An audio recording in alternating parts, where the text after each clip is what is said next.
بسم اللہ الرحمن الرحیم۔ السلام علیکم ناظرین، اے پی سی نیوز کی اسپیشل ٹرانسمیشن کے ساتھ میں آپ کا ہوسٹ مزمل بلوچ۔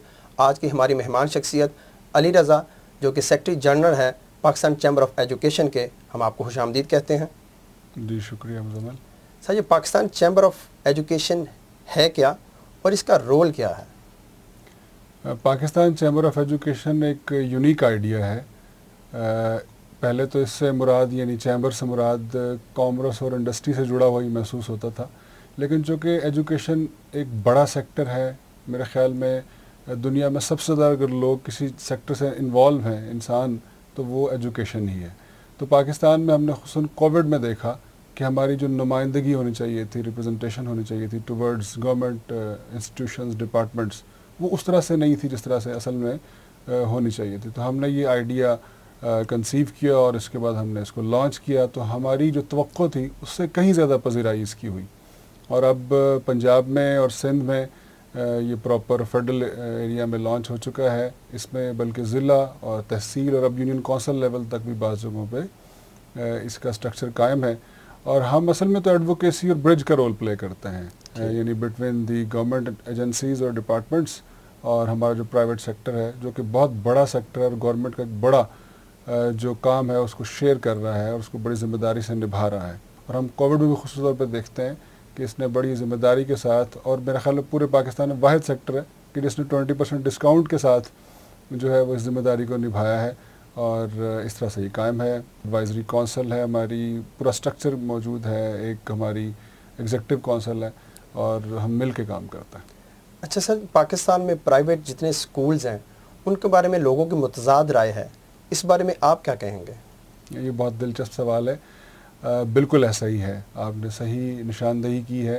اصل میں جو پالیسی میکرز ہیں نا، اور بلکہ اس کو سائیکو انالیسس کہہ لیں جو میں ابھی کرنے جا رہا ہوں، کہ جو پالیسی میکرز ہیں اور فیصلہ ساز ہیں، ان کے بچے عموماً جن اداروں میں پڑھتے ہیں وہ مہنگے ادارے ہیں، اور ان کا جو منتھلی بجٹ ہے اس گھر کا، اس کا ایک سب سے بڑا پورشن جو ہے وہ ان بچوں کی جو تعلیم ہے، فیسیں ہیں، ٹرانسپورٹیشن ہے، بکس ہیں، ان سب میں چلا جاتا ہے۔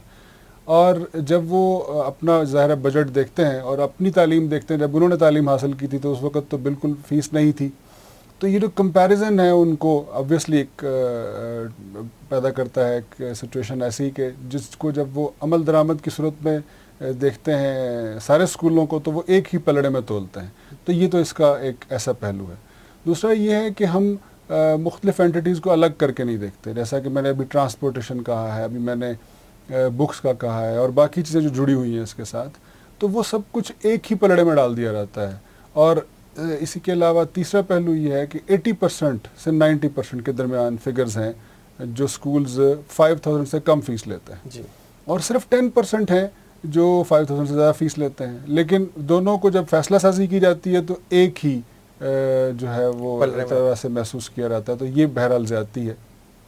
اچھا سر، ہمیں یہ بتائیے گا کہ پرائیویٹ سکول جو ہیں پاکستان میں ان کو کن چیلنجز کا سامنا ہے اور ان کو کیسے حل کیا جا سکتا ہے؟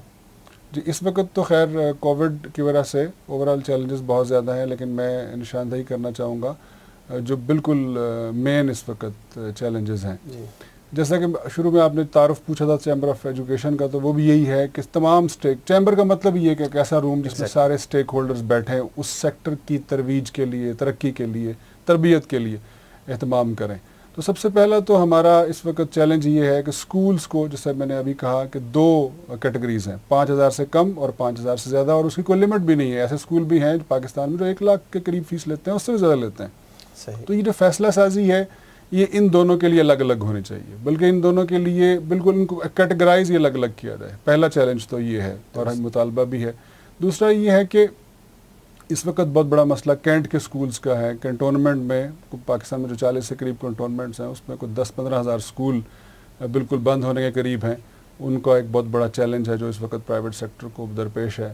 اس کے علاوہ پیف کا ایک بہت بڑا معاملہ ہے کہ جس میں جو ادائیگیاں ہیں گورنمنٹ کی طرف سے، وہ حالانکہ گورنمنٹ کا بہت بڑا برڈن شیئر کیا اور کوالٹی کو بھی امپروو کیا پیف کے اسکولوں نے، لیکن وہ ٹائم پہ نہیں ہوتی، اور جب ٹائم پہ نہیں ہوتی تو آپ چیزوں کو اس سائیکل میں مینیج نہیں کر سکتے۔ اور ایک اور جو چیز ہے خصوصاً ہمیں ڈسٹرکٹ لیول پہ فیل ہو رہی ہے ان دنوں کہ ڈی سی کے پاس اختیارات زیادہ ہے۔ سی او جو ہے وہ ایجوکیشنسٹ ہوتا ہے، اور سی او زیادہ اچھی طرح معاملات کو سمجھ سکتا ہے. تو ہم سمجھتے ہیں کہ یہ بہت بڑا چیلنج ہے اور مطالبہ بھی یہ ہے کہ وہ سی او کے پاس واپس چیزیں آ جائیں. اور ایس این سی آج کل بڑا ہاٹ ایشو ہے, ہر جگہ ڈسکس ہو رہا ہے. بہت اچھا انیشیٹو ہے گورنمنٹ کا, کانٹینٹ ایکسٹرا آرڈینری ہے, لیکن ہیپ ہیزرڈلی چونکہ امپلیمنٹ ہو رہا ہے. ایک جو اس وقت کسی بھی کام میں جب جلدی کی جاتی ہے, حالانکہ پرائیویٹ سکولز نے اس کو جزوی طور پہ اس کا اطلاق کر لیا ہے, صحیح, لیکن کلی طور پہ اطلاق جو ہے وہ شاید نیکسٹ یعنی کمنگ سیشن جو ہے اس میں ممکن ہو سکے, تو اس پہ بھی نظر ثانی کرنی چاہیے کہ زبردستی, ورنہ اس کی جو اصل فلاسفی ہے وہی ڈسٹرب ہو جائے گی. جی تو یہ ایشوز ہیں. جی ناظرین, امید کرتا ہوں آپ کو آج کا ہمارا یہ پروگرام پسند آیا ہوگا. اللہ تعالی ہمیں آسانیاں عطا فرمائے اور ان آسانیوں کو دوسروں میں تقسیم کرنے کا سبب بنائے. السلام علیکم.